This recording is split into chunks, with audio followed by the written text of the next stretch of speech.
And now, on to our final speaker for the evening.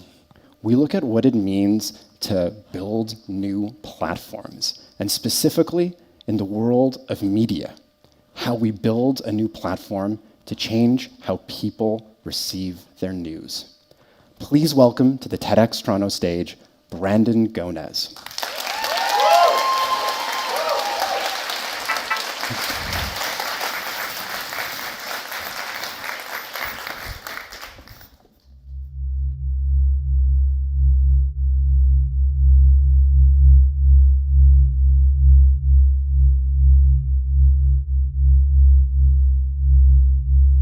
Back when I was in my high school business class, students were assigned a project. Create a business plan. Some students came up with a candle making business, other students came up with a at-home painting business. They were all really, really cool ideas, but businesses that would require, I don't know, maybe $1,000 or $2,000 max to start. For my assignment, I came up with a multi-million-dollar media company. Yeah, I dreamt of this company where we would create the best shows and the best content for people to watch. Our headquarters would be located right in downtown Toronto where all the action is. Inside would be a ball of nonstop energy, definitely the place each and every one of you would want to be. Now, when it was time to present my idea to the class, I was excited to share what I had come up with. But when I did, my teacher laughed. And I've always wondered, why? Why did she laugh at me? I mean, seriously, like what was so funny? She didn't laugh at any of the other kids and their projects, so what was so different about mine? About me? And if I'm gonna keep it 100 with you, because you know, that's what I do, that question has stuck with me over the years. Fast forward to now, after spending nearly a decade as a TV reporter and journalist for some of the biggest networks in the country, I left to start Gonez Media Inc., an independent online media company located right here in Canada.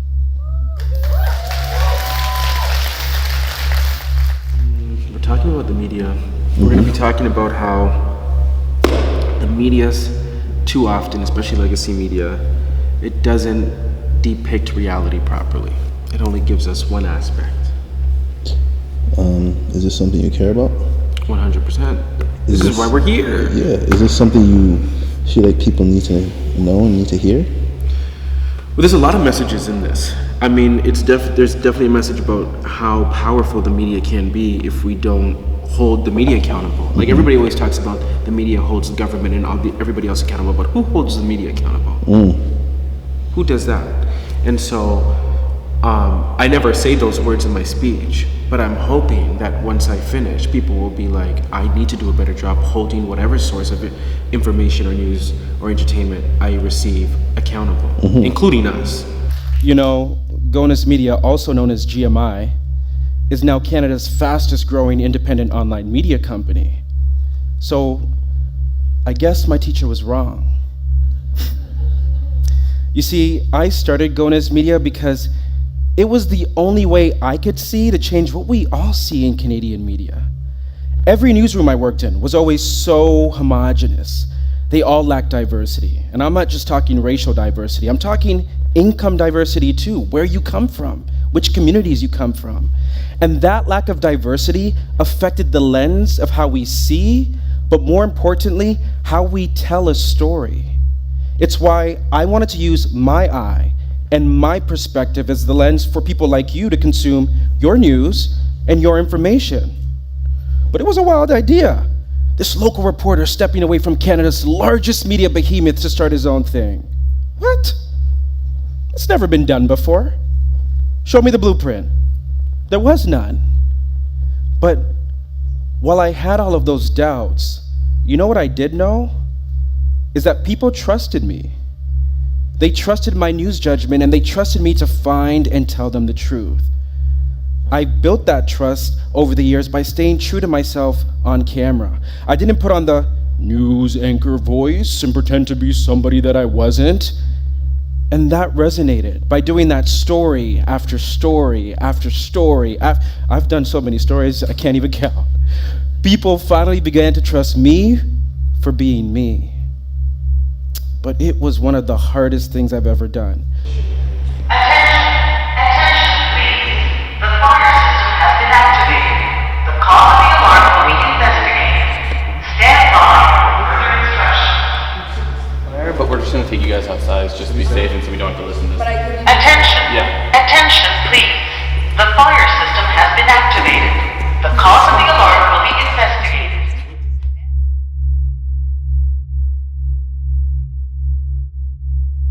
You know, the thing about media that nobody tells you is that each and every single one of you in this room can be an independent journalist. No, seriously, you can. But to be a trusted independent journalist, to be a trusted independent news source, well, that requires a few things. Time, money. Now, I always knew I had the time, but the money to hire things like producers, editors, a film crew, that didn't come easy. I had to lean on myself. I had to lean on my friends. I had to lean on my family to help purchase things like cameras and editing software and cell phones and a website domain, literally all the things. I had to start my own media company because I realized that the system I was a part of was creating a flawed snapshot of the world which skewed people's perception of reality. You know, the media is supposed to show us the world in which we live, right? It's supposed to show us the different neighborhoods and different communities and different businesses and people. It's supposed to tell us the stories of the different places and people that we don't get a chance to visit or interact with. But how can they do that when they themselves don't embody those same values?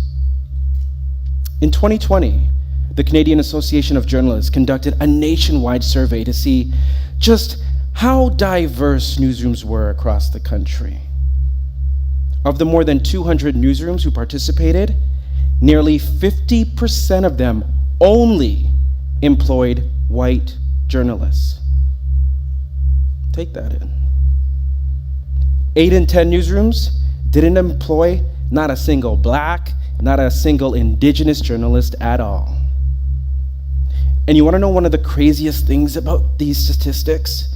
Is that this information is actually coming from the newsrooms and publications that chose to participate. There's a bunch of big name media outlets that outright refused. You probably watched some of them. Heck, I did when I was younger. I always loved watching the news. I would watch YNR with my grandma, and then right after, Global News at 5:30 would come right on. But you know what I always realized? There was always something odd about the news, right? Like I always wondered, why was there only ever a man and a woman at the anchor desk together? Is it because only a man and a woman can read the news together? Why wasn't there 2 women? Or 2 men sitting beside each other? And generally, why was it always a white man and a white woman? And how come everybody sounded the same? Like, why wasn't there anybody with a high-pitched voice with an accent from, let's say, South America or Africa or Jamaica? Come on, you know why I brought up Jamaica. You know. Well, if you don't, I'm going to tell you. I am a very proud product of Jamaican immigrants. And you know, there is, yeah.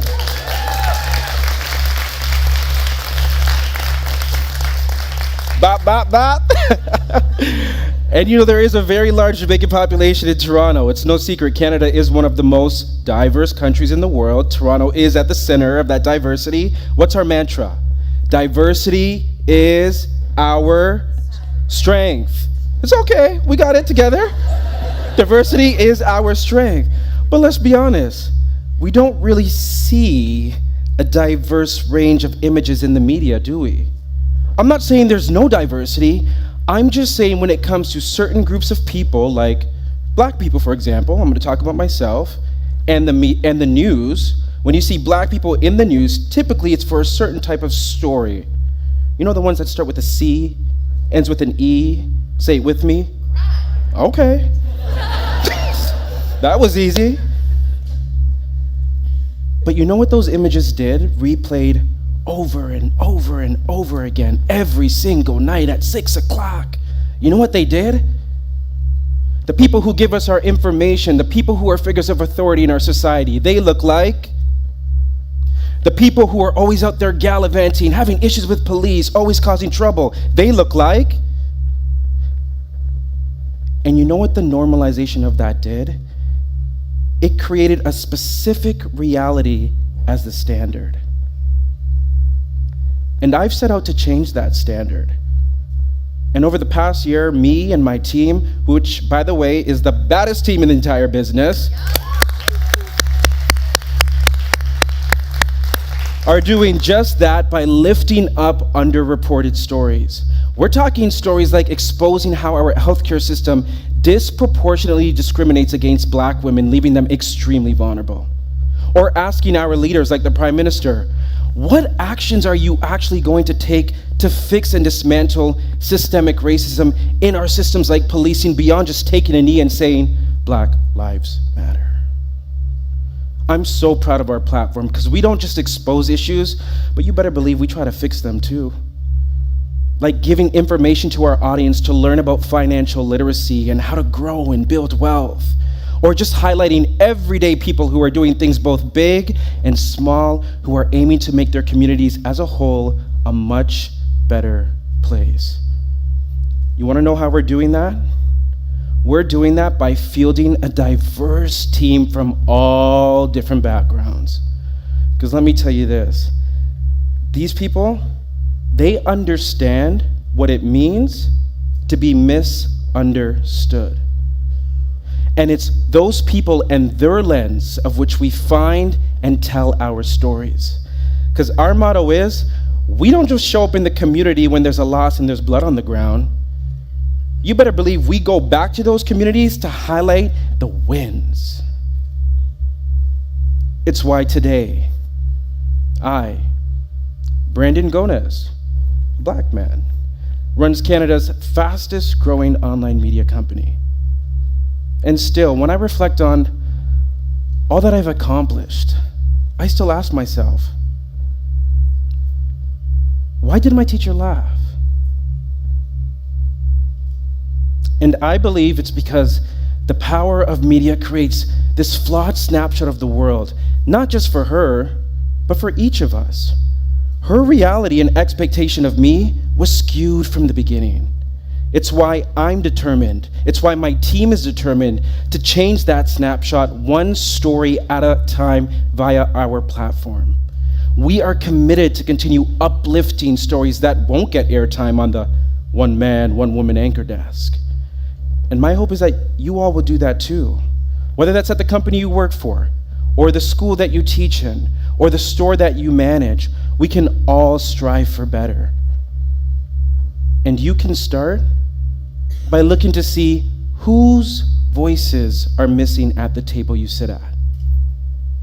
Because if there is a voice missing, then likely you're not telling the full story. Thank you.